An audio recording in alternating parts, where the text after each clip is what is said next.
Hey guys, this is John, and welcome to part 6 in my series on climbing the rating ladder. In this part, I'm going to be playing players in the 1800 to 2000 range, and our first game we have Black Cat 11. Once again, this is actually a player we encountered, I believe, in the last video, 1600 to 1800, and he has been climbing the rating ladder himself, apparently. So I am defending his e4 move with e5, double king pawn, and let's see what we get. So he plays Ruy Lopez. I'm going to play a6, the move we're accustomed to. So at this level, players are a bit better in the opening. They tend to have more opening knowledge. Their calculation has probably improved. But I still think many players in the 1800 to 2000 range are exploitable. And I'm going to take this pawn because at best, white can recover the pawn, and that's about it. But I think players at this level are exploitable in the endgame and also in regards to positional and strategic play. So we're going to test that hypothesis, but expect me to win many games based on superior positional understanding and endgame play. I think opening-wise and calculation-wise, you'll see my opponents doing pretty well and for the most part hanging with me, but I'm going to try to exploit my advantage in those other areas. We'll see if that's the case. So here, I almost castled, but they can take and give me doubled pawns. I don't know that I really mind that, though, because I can take with my d-pawn. And even though I have double pawns, that pawn's going to come up to c5 and hopefully cramp him. So let's give that a go and see. All right, and he does not recapture. So maybe here, it'll be a little difficult for me to complete my development because I see I can't move my d-pawn. I probably should have captured on e5 on the previous move. I think that would have been better. Yeah, because now if I take, he gets to take with a pawn, and it's a little difficult for me. Okay, let's play b5. I'm going to try to back that light square bishop off, and I'm going to put my bishop on b7 and look to complete our development that way. So after bishop b7, he is attacking f7 twice with the knight and the bishop, but I'm not too concerned. So let's just do this. By now, if you've been climbing the rating ladder with us, you'll know that trading a knight and a bishop for your opponent's pawn and rook is not a good idea most of the time. So he plays bishop g5. I think I can play d6 safely now and just try to induce him to trade on c6. So d6, knight takes knight, bishop takes knight, and that seems fine. If d6, knight takes f7, rook takes f7, that also looks reasonable. Once again, I don't think we're afraid of that trade necessarily. I'll pre-move this capture.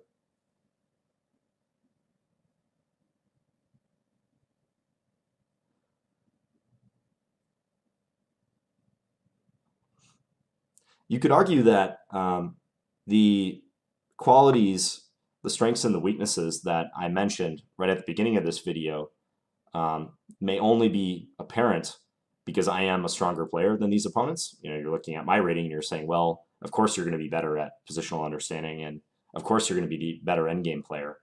But in my work with players at this level and just seeing thousands of games between players, 1800 to 2000, those are the two main things that I've noticed that they lack: positional understanding and endgame play. Because a lot of people have done the work in the openings and with their calculation, but if you want to make strides at this level, look to improve those two things. So he retreats the knight. That's an interesting decision, avoiding the trade. I can play knight a5 and attack that light square bishop, maybe get it to back off to c2. So I'm debating that, like knight a5, bishop c2, let's say knight c4 attacking that pawn. Then they could play b3, but I can play knight b6. Rook e8 is also possible.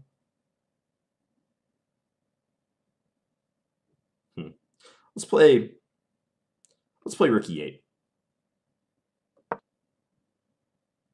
So I don't need my rook on the defense of that pawn for the moment because it's only attacked once. So I'm just going to try to line up and oppose him along the file. Queen d3 is preparation for bishop c2, almost certainly. So if I play knight a5, that's probably what they'll do. Knight a5, bishop c2, and then he'd be threatening bishop takes f6. I can play g6, though, so I don't know that I have to fear that too much. Knight a5, bishop c2, g6, rook takes e7. Doesn't look like it quite works. Yeah, so let's do that. There's also the interesting possibility bishop c2, knight e4. But that doesn't appear to be necessary yet. And also it might lose something. Knight e4, rook takes e4, bishop takes e4, queen takes e4, and he's still on that h7 pawn. Yeah, so let's just play it safe and play g6. We got to react to our opponent's threat of bishop takes f6 followed by queen takes h7, and this is the way I want to do it. Okay, I think he's completing his development in a decent way. b4 might be something I have to be worried about. So maybe bishop d5. Knight d5 also makes some sense, trying to simplify. Let's play bishop d5, though. Bishop d5, does he have rook takes e7? Maybe so. Maybe I should move this knight. Because bishop d5, rook takes e7, queen takes e7, rook e1 could be an issue. Aha. Okay, sneaky. All right, let's do this then. So looking for trades, looking for simplifications. He's played very quick so far. This guy's kept us under pressure. I should have traded that knight on e5 in the opening.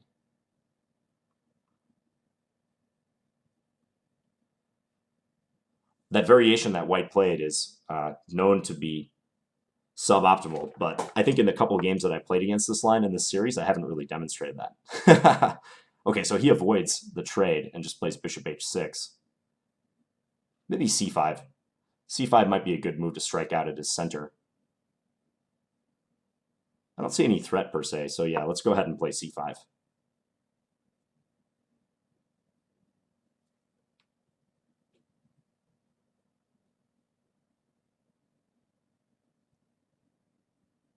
This also discourages the b4 move a little bit.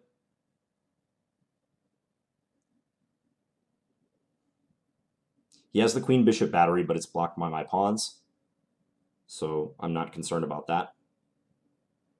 Since I do have all pawns on light squares on the king side, my dark squares are a bit weak. I'm going to pre-move this move just in case.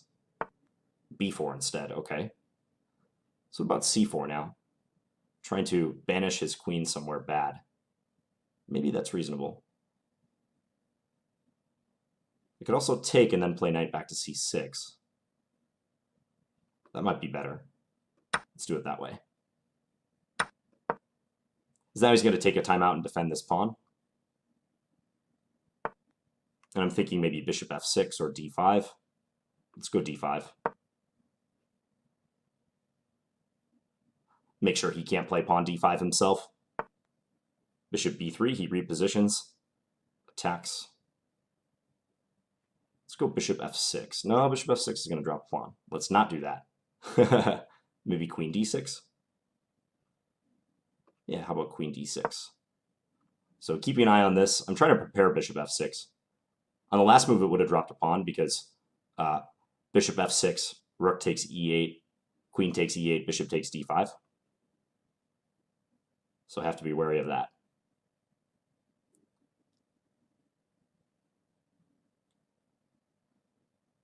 My opponent's done a good job of keeping the pressure on over the last few moves. This game has not been easy for me thus far through 20 moves of play.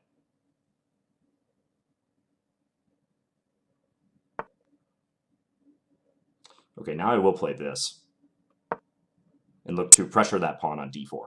That's the plan. We have a symmetric pawn structure in the center and on the queen side. I might look for an opportunity to play a pawn break a5 later and try to attack that pawn on b4. By playing rook c1, he does introduce an idea of bringing the rook to c5, but I can always drop my knight back to e7 if I need to defend this pawn.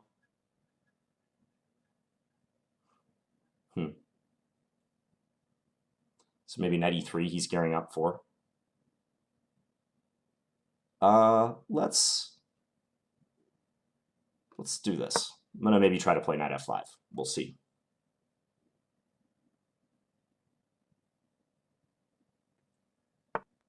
Okay, let's go knight f4 now. See if we can swap with him on f4.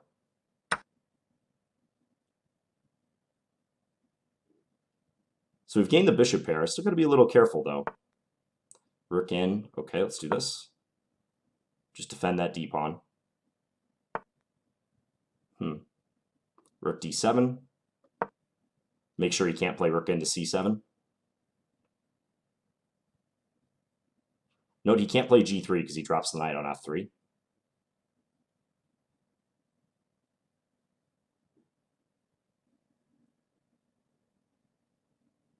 Interesting position.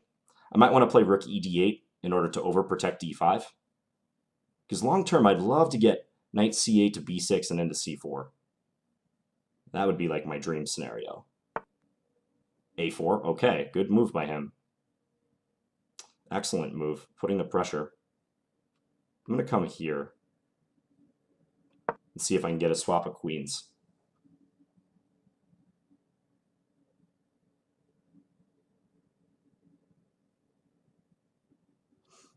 If he moves the queen away, though, how am I going to deal with the threat of a takes b5? That will be the issue. He takes, though. Probably knight e5, because then if rook takes d4, he's on f7. I guess if knight e5, just bishop takes e5, though. I do expect him to play that move, knight e5. He doesn't. Okay, so now I can take here, though.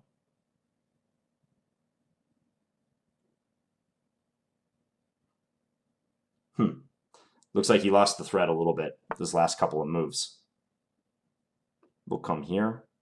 Just reinforce our rook on d7. I'm still a little bit low on time. The increment helps. We're playing a 5-minute game with a 5-second increment each move. So the increment does help, but I still would not like to be this low on time. I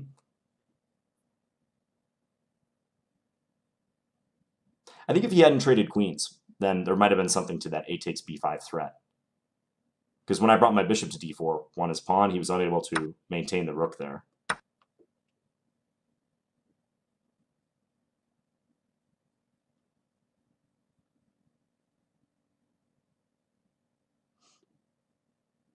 So now, at some point, trading the rooks would be useful, especially one pair of rooks.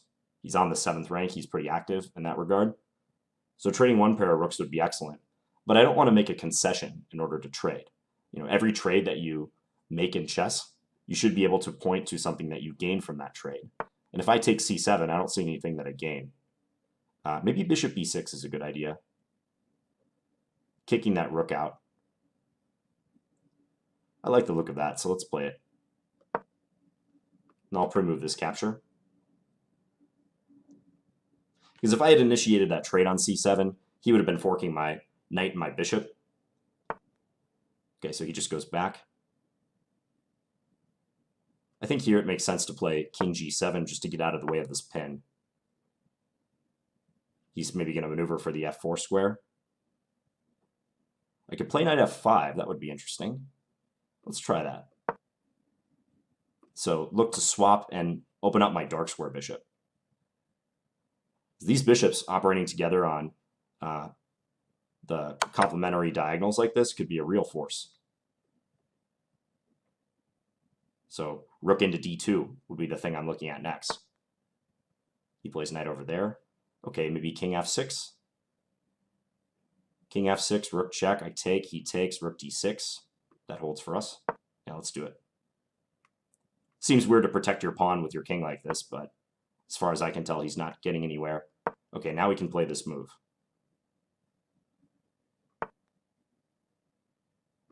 And let's swap, and then probably play rook into d3 next. Just double checking to make sure he doesn't have anything against that. No, I don't think so. We're attacking the bishop, and we're also hitting this twice. I could have taken on e3 first, but I don't see a point to doing that. I think bringing the rook in and keeping bishop takes e3 in our back pocket for a moment is fine. Ah, clever. Okay, so he's hoping to get into a rook ending, it looks like, from that move. So if I take, he takes, he's going to take there at the end. Aha. Okay, well, let's do this. I didn't want to have to get into an opposite color bishop ending, but it seems like we're going to have to play that. So maybe I should have taken on e3 on the previous move. We'll go back and have a look at that.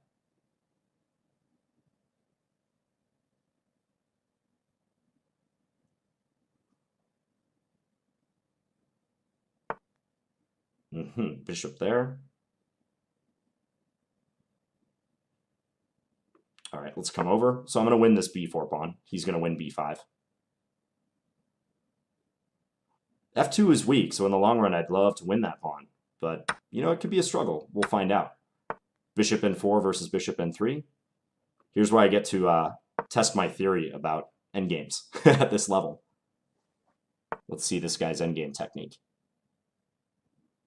Okay, let's play rook b3.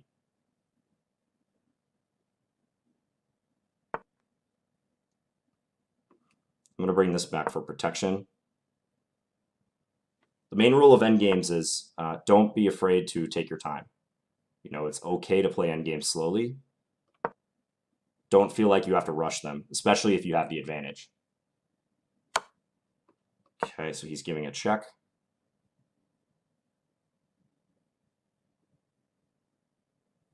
Can I get rook c7 and into c2 in?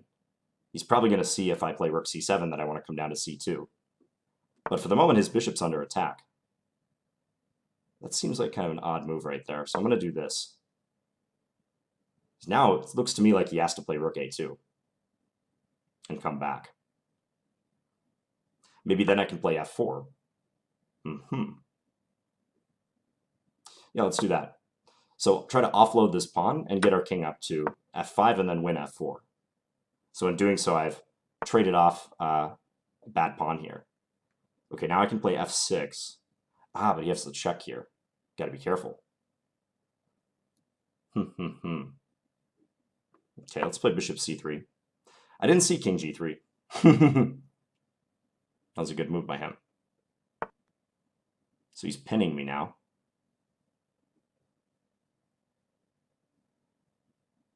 Excellent defense by our opponent. Okay, better go here now.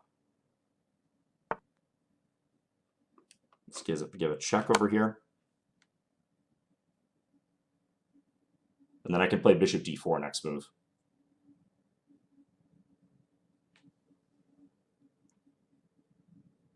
Not sure he should have allowed that, rook g7, because now he's got to put his king on a pretty awkward square, h3 or h4, right on the wing. King h4 he chooses. Okay, let's come here, as planned.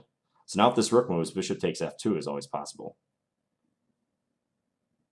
So he's perhaps playing with fire with his bishop over there. Again, good defensive move. Let's come here. Let's bring the bishop to a7, actually, where it's defended by our rook. But now he loses this. Let's take there.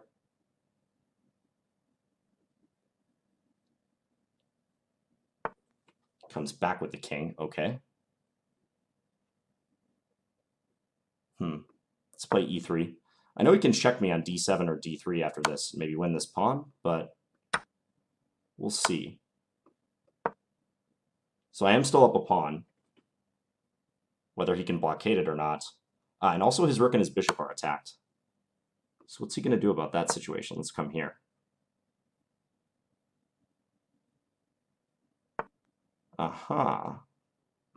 Rook over. He has rook e8. Then if e2... I can take c8. He takes back e2. But actually, I'm not winning that endgame because I have the wrong color bishop. That's a bummer. Okay, let's play our king up.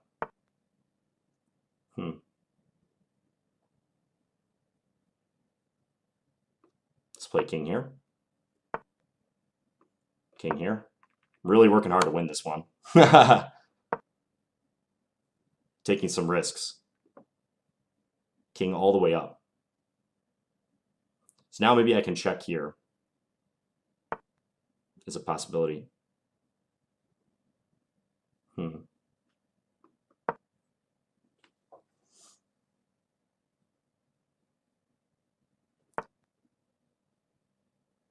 Time is a constant problem, however. Let's come here. Now e2 check is a possibility. Okay, now I might be in a position to win this.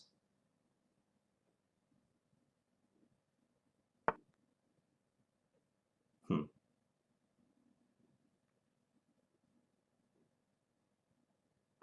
right, let's give this a check.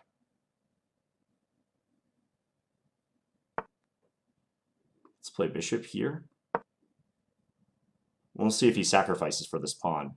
He shouldn't yet, because I'm not threatening to promote that pawn yet.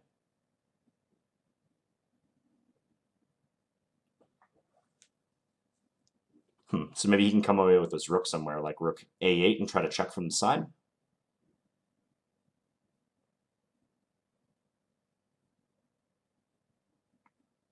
Quite tricky. Yeah, rook a8, good move. He found it. Let's come here. Protect from the side. He's going to have about the same amount of time that we do. Black Cat 11 stepping up to the plate, though. This guy is not going quietly into the night. Let's play bishop d4. Idea king d2. Or maybe king f1. I'm controlling a1 now. So I've got that working for me.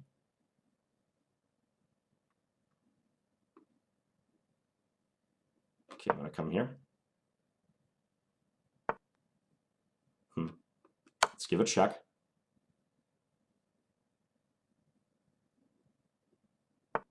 Let's check again. And finally, I'm going to try to do this. I think he has to give up his bishop for the pawn now. Ah, clever, clever, clever. He's still fighting.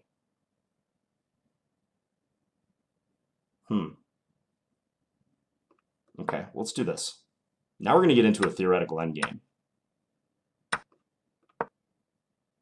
Okay, so his king is cut off by my rook. I'm going to win his h-pawn. But if the king is cut off by a certain number of files or less, it's a draw. We'll see how this one plays out. Let's come here. So I don't want to move my rook off the e file because that would allow his king to come back. Rook pawns are notoriously difficult to win with in rook endings. I'm going to play fast and keep the pressure on him for the moment. I think with his king cut off by this many files, it's a win. If it were only 2 files, it would be different. So you see I'm slowly making progress up the board. Yeah, I believe this is a win for black. Let's come here. He's going to check from the side.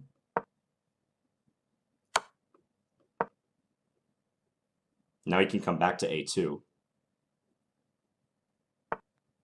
No. Okay, so now I can push. Yeah, let's push. He's going to check my king into the corner. Like rook g8, king f3, rook f8, king g2, etc. I could maybe have moved my rook instead of playing h2, but I think this is the best way still. Keep his king cut off. Yes, now we go to the corner. Okay, so now to get out of this situation, I have to play my rook into the g1 square. So what I'm going to do is rook up to e1. He's going to attack with king d2. He just offered a draw, but we're definitely not taking that. Yeah, and he has no way to oppose the plan of rook g1. Now he definitely can't trade rook, so he's going to have to flee, and now we get our king out. It's the problem for him. Yeah, if he had been a little bit closer, he would have been able to draw. So now we can come here, and our pawn is always protecting our rook. And I can even boldly come out to the center. Yeah, if you would imagine that he was one file closer with his king, he could have played king to f2 and thereby prevent us from coming out with our king. This is close to a 100-move game. We're on move 98. So, well played by Mr. Black Cat 11. Yeah, and he's just going to run out of checks here eventually. I can zigzag toward him with my king.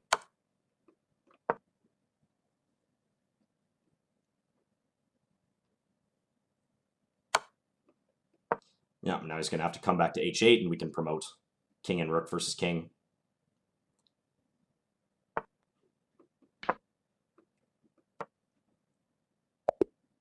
All right, and he resigned. 102-move game. So, yeah, heck of a battle and very good effort, Black Cat 11. Let's take a look at this one. Since it was so long, I'm going to just try to hit the highlights.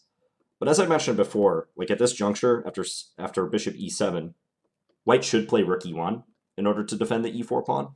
c3 is a mistake.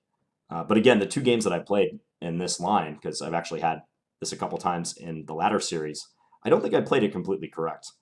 Like here, I'm pretty sure I should simply take, and after rook takes e5, then castle. Because actually after castles d4, it was hard to free myself a little bit since he was attacking c6 twice. So I cannot play d6 because I would lose a pawn there. So b5, bishop b3, bishop b7. I bet white's a little bit better here. Because like I said, I kind of confounded my development a little bit by doing this. So queen d3, and he gets to operate with this battery. I'm going to go forward a little bit. b4. Not sure about b4. Wasn't bad for white, but there might have been better. Now he defends that b4 pawn, and I ended up pushing d5. I feel like the position's close to equal. Maybe white has a little something here. He just seems a bit better mobilized, like his queen is already out. Mine is not. He went and attacked d5, played rook c1. I played bishop f6. I think the moment where he lost the thread, though, was right after he played a4. This was a good move to attack b5. Yeah, because attacking b5 in this way is awkward for me. I can't put the bishop on c6. He's got two rooks bearing down on that square. Nor can I take this pawn, because after bishop takes a4, he's skewering my two rooks. And by the way, I'm making a conscious effort in my analysis here not to move the pieces as much, because you guys who are at this rating level, or aspiring to be at this rating level, should really get used to analyzing your head. And some of the stuff that I might have shown and played out at the lower climbing the rating levels is too easy for you guys now, and you got to push yourself. That applies to your tactics training as well. So when you're doing like the tactics trainer online, you should be trying to solve the solution entirely in your head without like making one move, reassessing, making another move, that sort of thing. So here I played queen e4. Yeah, I think he should have moved the queen and not traded the queens. Trading the queens on e4 allows me to take with tempo, and I'm attacking d4. If you would have moved the queen somewhere like, say d2, then I still have to solve this issue of the b5 pawn. It's possible that I'm just worse. If queen d2, that he's for choice there. He might be winning the b5 pawn. So we traded. He put the knight back on e1, and I win the d pawn. Yeah, and I think my technique was far from perfect after this. It looked good for a while. I definitely slipped up, and it's funny because I was actually commenting on how flexibly I played this, but I think I slipped up when I played rook d3. I probably should have traded first on e3. Bishop takes e3, and then after f takes e3, then rook into d3, attacking the pawn and the bishop. So this variation. Take, rook here. That gives him less wiggle room, and actually I'm just winning a pawn, aren't I? Well, maybe not. He can play bishop takes f7. And then if I take here, he comes in check. But I think I would have preferred this, honestly, to the game, like having the same color bishops. Same color bishops, if one side can win a pawn, like in the event of, let's say, bishop takes f7, rook takes e3, those tend to provide more winning chances than opposite colored bishops, where being down one pawn is sometimes not as big of a deal. So let me reload this. Just going back to that moment a little bit earlier here. Yeah, because as you can see, once we got to the opposite color bishop ending with pawns all on the same side of the board, it was pretty difficult to win. I mean, I'm impressed by the way he held on because he resisted for quite a while in a semi-unpleasant position. So it's 4 versus 3. We have the doubled F pawn, so advancing at F4 at some point and trying to get him to trade the G for the F pawn would be good. Possibly I slipped up when I played F4. I'm not sure the timing on that move was perfect yet. Maybe I should have played something like another rook move, maybe rook here, or perhaps bishop E5 to try to enforce F4 when my bishop's defending. Because after here, take king F5, king G3, it was a little tricky. I had to play some moves I didn't want to have to play necessarily, like F6 to make way for rook G7. And then we got to a situation where I had the E pawn, so H and E versus his H. But this too proved very difficult to win. One key moment was right here. So rook E1, or rook E8 rather. So I can effectively win a piece by playing rook takes C8, rook takes C8, E2. Looks awesome, right? I'm promoting my pawn. Well, after here, promote, take, and take, if you're at this rating level, you should have the knowledge by now to know that this is a total draw because I have the wrong color bishop. He can camp out with this king in the corner. He doesn't even need to have to run his king towards my h-pawn. Winning my h-pawn is irrelevant. He can play something like king g2 and then even give the pawn away with h4. And this is a theoretical draw. White is completely safe because I have an h-pawn that's trying to promote on a light square, but I don't have a piece that can control that square. So he can just park the king in the corner and hold out. So let me reload this one more time. So that was kind of tricky because even though I had that possibility, I didn't want to go for it. I was trying to preserve the winning chances. So I marched my king up. I bet there was somewhere he could draw around here, even way up towards the end. Like right about this move. This is move 72 now. It was pretty close. Bishop b6, king d3. Here, I mean, perhaps he can give up the bishop and try to win my h-pawn, but that's actually tricky because let's say he takes here, I take with my king. The two squares, h7 or h8 rather, and a7 that he would go to attack this pawn are covered by my bishop. He could try to play bishop takes e2, king takes e2, rook d8, attacking that bishop. But that's a little bit different because then if I go here, then his king is so far away from the h1 square, he probably can't get back in time and draw. But the transition to that rook endgame, this might be losing for him. King g3, take, and then h5. Because once again, the issue is that he's cut off by 1, 2, 3 files, or more accurately, 4 files. I always forget how they count these files, whether it's 3 or 4. He needs his king 1 file closer. So if like rook were on f7, king were here, he would eventually be able to get his king into f2 when I play rook f1 to g1. Yeah, and this was just a slow grind and a win for black. Maybe here, after king g4, it would have been better for him to play rook a2. That probably would have made my task more difficult. Although I guess I could play rook h7 in that case and get behind the pawn. So, all right, I'm going to look for another game.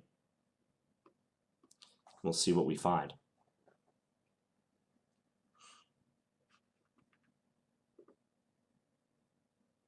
And maybe while we're waiting for that, I can kind of show you what I mean. So let's flip this around and look at it kind of from the point of view that I had in the game.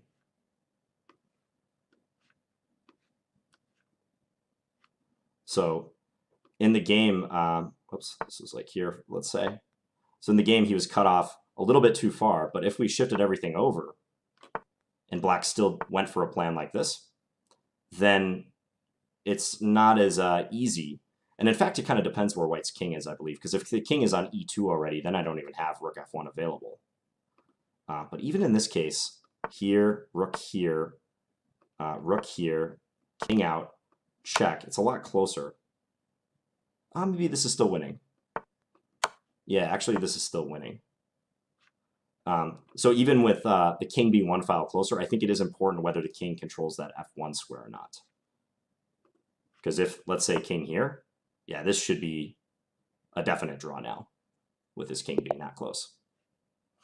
Okay, Red Blossom is our next opponent.